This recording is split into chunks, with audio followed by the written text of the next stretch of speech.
저는 대전 생술 유니스티의 전범의 학생 선교사입니다.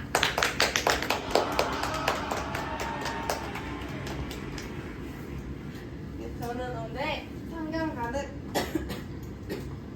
계시는 예수 그리스도와 복음의 구약 속 예수에 대해서 여러분들과 나누려고 합니다. 저는 1부 챕터 6 나의 엠마오 여정 요한의 대답에 대해서 여러분들과 함께 나누겠습니다. 네, 이거는 저의 소개입니다. 그리고 주제로는 첫 번째 은혜의 새로운 경영, 두 번째 은혜 위의 은혜, 세 번째 일관성 있는 가르침입니다. 여러분 무슨 내용인지 궁금하시나요? 네. 궁금하시다면 책상에 두드려 주세요. 네, 시작하겠습니다. 네, 먼저 사도 요한의 말씀을 함께 보겠습니다. 율법은 모세로 말미암아 주어진 것이요 은혜와 진리는 예수 그리스도로 말미암아 온 것이라. 이 말씀을 읽고 오해를 할 수 있습니다.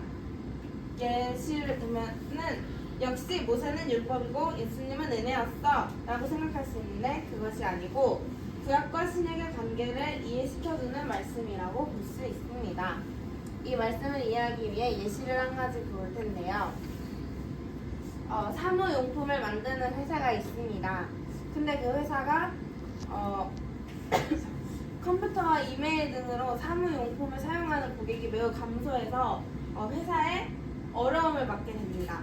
그때 회사 이름과 회사 건물을 그대로 둔 채로 새로운 경영진이 운영을 하게 되었는데요.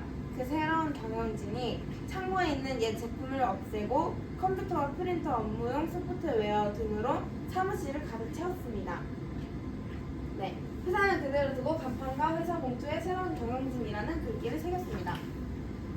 그러자 회사가 다시 번창하게 되고 회사 이름과 사업은 같았지만 제품의 종류 변경을 통하여서 회사가 다시 살아나게 됩니다. 이처럼 사도 요한의 말씀은 새로운 경영진이 나타났다는 것을 보여주고 있습니다. 네, 성경 전체는 은혜의 경영체제인데요. 예수님이 오셔서 은혜가 운영되는 방식을 바꾸셨습니다.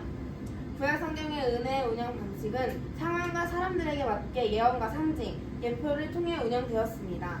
예를 들어서 이스라엘 백성들이 우상을 섬기고 있다.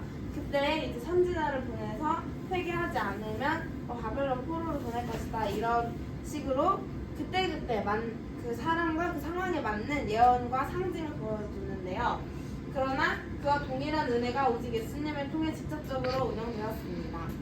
은혜의 경영체제가 새로운 경영진, 예수님이라는 새로운 경영진을 통해 이루어진 것이죠. 그리고 구약은 율법과 행위의 경영체제입니다. 다시 말할게요. 구약은 율법과 행위의 경영체제, 신약은 은혜의 경영체제라고 생각할 수 있는데 이것은 아닙니다. 둘은 상대적 관계이며 차이는 은혜가 덜하고 더 많은 것 뿐입니다. 그래서 은혜를 운영하는 옛 체제도 영광스럽지만 새로운 운영 체제는 훨씬 더 영광스럽다는 것을 알 수 있습니다. 두 번째로는 은혜 위의 은혜입니다. 율법은 모세로 말미암아 주어진 것이요 은혜와 진리는 예수 그리스도로 말미암아 온 것이라. 구약과 신약에 대조되는 말씀이라고 볼 수 있습니다. 하지만 절대적인 의미의 대조는 아닙니다. 그리고 이게 은혜와 진리에 반대되는 것으로 묘사될 수 있는데요. 그것은 아닙니다. 율법은 우리에게 주어졌고 은혜는 왔다라는 표현을 사용합니다. 은혜를 강조하지만 두 번째 동사가 첫 번째 동사의 의미를 강화하고 증대시켜줍니다. 율법은 단지 주어졌고 은혜는 예수님을 통해 우리에게 왔음을 알 수 있습니다. 마지막으로 세 번째 일관성 있는 가르침입니다.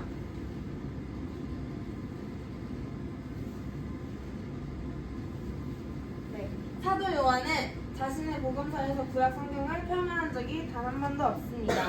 세례 요한은 빛으로 왔지만 참된 빛은 아니었습니다.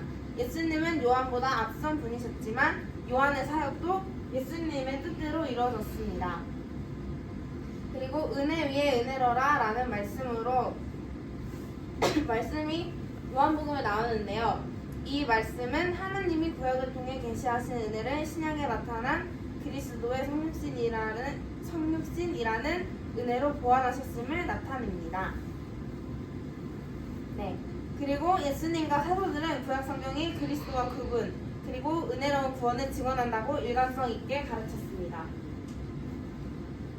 신약 성경에 이와 모순되는 성경 구절들이 있는 것처럼 보이지만 사실은 아닙니다.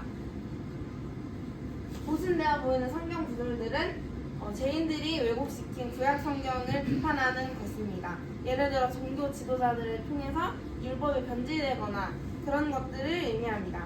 신약의 은혜가 구약의 은혜보다 더 크고 위대함을 볼 수 있습니다. 들어주셔서 감사합니다.